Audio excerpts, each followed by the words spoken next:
I said that when we talk about moral values, we're talking about whether something is good or evil. Now, to say that there are objective moral values is to say that things are good and evil independently of whether anybody believes it to be so. So to say, for example, that the Holocaust was objectively evil is to say that it was evil even though the Nazis who carried it out thought that it was good. And it would still have been evil even if the Nazis had won World War II and succeeded in brainwashing or exterminating everybody who disagreed with them so that everybody thought the Holocaust was good. My first claim is that if there is no God, then moral values are not objective in that sense. Traditionally, objective moral values have been based in God, who is the highest good. He is the locus and the paradigm of moral value. God's own holy and loving nature supplies the absolute standard against which all actions are measured. He is, by nature, loving, kind, generous, faithful, just, and so forth. And thus, if God exists, objective moral values exist. But if God does not exist, what basis remains for objective moral values? In particular, why think that human beings would still have moral worth? On the atheistic view, human beings are just accidental byproducts of nature, which have evolved relatively recently on an infinitesimal speck of dust called the planet Earth, lost somewhere in a hostile and mindless universe in which are doomed to perish individually and collectively in a relatively short time.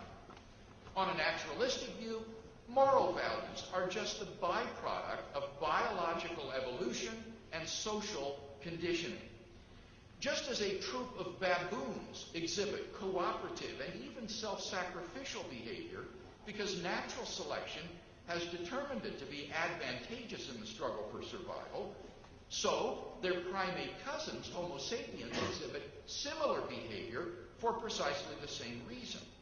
As a result of socio-biological pressures, there has evolved among Homo sapiens a sort of herd morality which is useful in the perpetuation of our species. But on the atheistic view, there doesn't seem to be anything about Homo sapiens that makes this morality objectively true.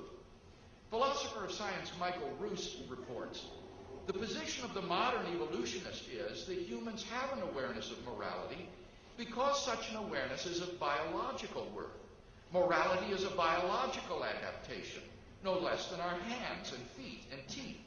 Considered as a rationally justifiable set of claims about an objective something, ethics is illusory.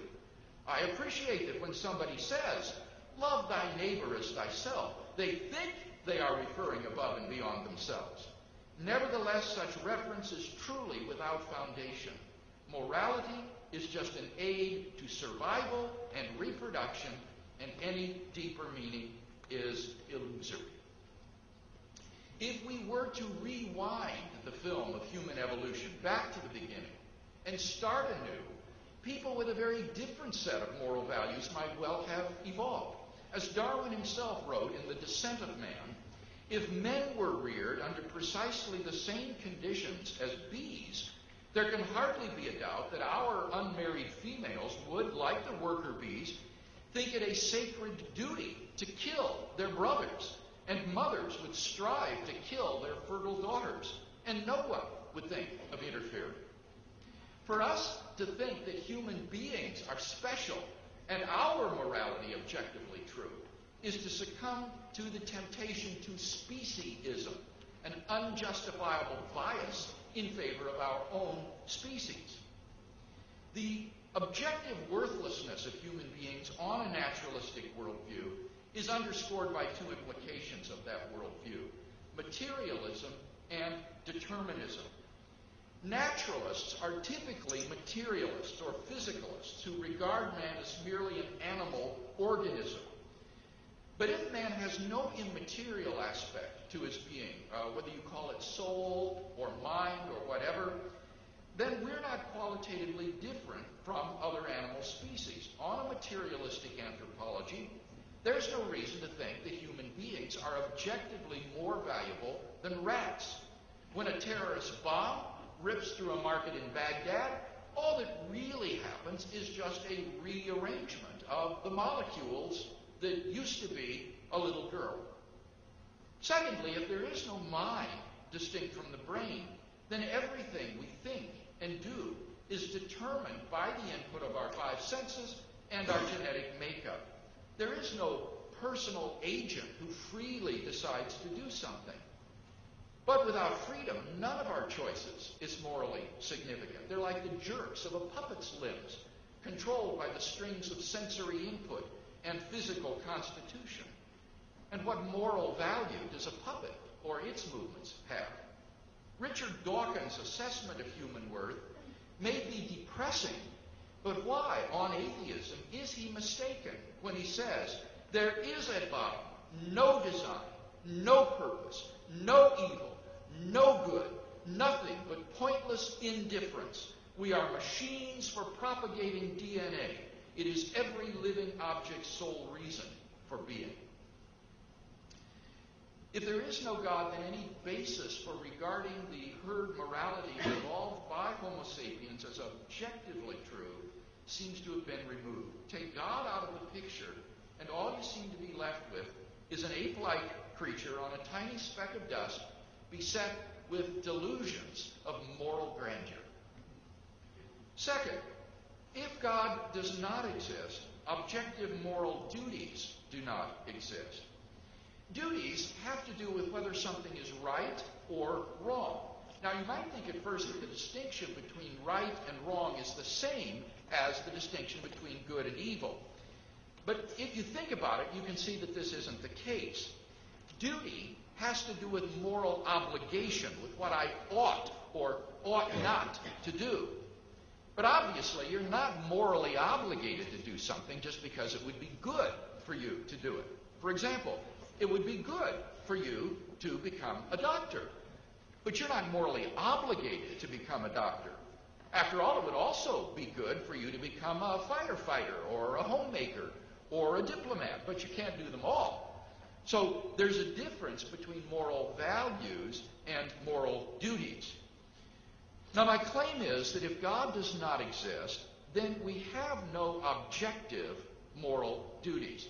To say that we have objective moral duties is, again, to say that we have moral obligations regardless of whether we think that we do. Traditionally, our moral duties were thought to spring from God's commandments, such as the Ten Commandments. Far from being arbitrary, these commandments flow from God's very nature. On this foundation, we can affirm the objective rightness of love, generosity, self-sacrifice, and equality, and condemn as objectively wrong selfishness, hatred, abuse, oppression, and discrimination. But if there is no God, then what basis remains for objective moral duties? On the atheistic view, human beings are just animals, and animals have no moral obligations to one another. When a lion kills a zebra, it kills the zebra, but it does not murder the zebra. When a great white shark forcibly copulates with a female, it forcibly copulates with her, but it doesn't rape her. For none of these things has any moral dimension. They are neither prohibited nor obligatory. So, if God does not exist, why think that we have any moral obligations to do anything? Who or what imposes these moral obligations upon us? Where do they come from? It's very hard to see why they would be anything more than subjective impressions arising and ingrained into us by societal and parental conditioning. On the atheistic view, certain actions such as rape and incest may not be biologically and socially advantageous, and so in the course of human development have become taboo. But that does absolutely nothing to show that rape and incest is really wrong. Such behavior goes on all the time in the animal kingdom.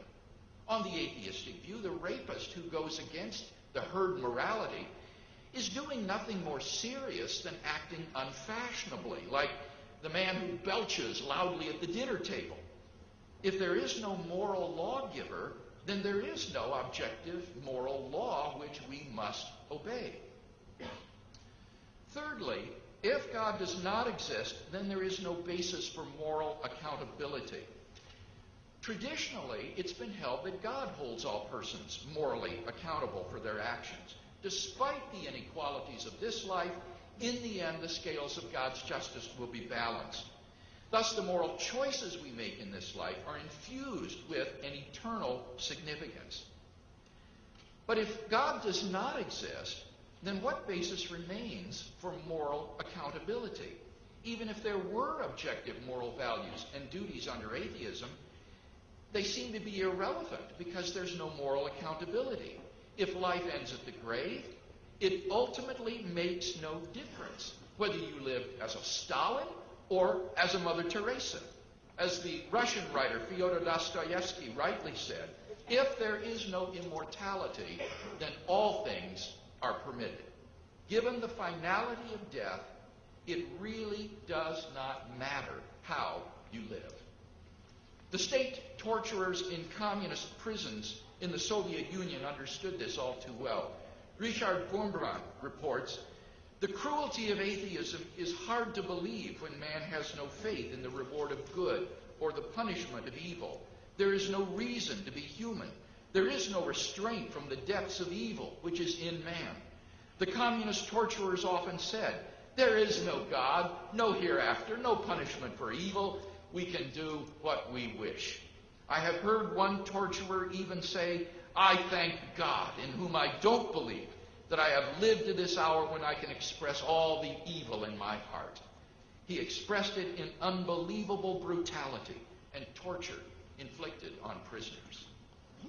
Given the finality of death, it really does not matter how you live. So what do you say to someone who concludes that we may as well just live as we please out of pure self-interest? You might say that it's in our best self-interest to adopt a moral lifestyle. But clearly, that's not always true. We all know situations in which morality runs smack dab in the face of self-interest. Moreover, if one is sufficiently powerful, like a Ferdinand Marcos or a Papadoc Duvalier or even a Donald Trump, then one can pretty much ignore the dictates of conscience and safely live in self-indulgence. Historian Stuart C. Easton sums it up well when he writes, "There is no objective reason why man should be moral unless morality pays off in his social life or makes him feel good. There is no objective reason why man should do anything, save for the pleasure it affords him." To believe then that God does not exist and that there is thus no moral accountability would be quite literally demoralizing. For then we'd have to accept that our moral choices are ultimately insignificant, since both our fate and that of the universe are ultimately the same regardless of what we do. By demoralization, I mean a deterioration of moral motivation. It's hard to do the right thing when it conflicts with your own self-interest. And it's hard to resist temptation to do wrong when desire is strong. And the belief that ultimately it does not matter what you choose or do is apt to sap one's moral strength and so undermine one's moral life. As Robert Adams observes, having to regard it as very likely that the history of the universe will not be good on the whole, no matter what one does, seems apt to induce a cynical sense of futility about the moral life, undermining one's moral resolve and one's interest in moral considerations. The absence of moral accountability from a philosophy of atheism thus makes an ethic of compassion and self-sacrifice a hollow abstraction. In sum, it's plausible that without God there are no objective moral values, no objective moral duties, and no moral accountability. God is therefore vitally necessary for morality. As I said, this is a conclusion that is accepted by a good many atheist philosophers, such as Nietzsche, Russell, and Sartre. Though the conclusion is a painful one, these thinkers believe that honesty compels them to face it squarely.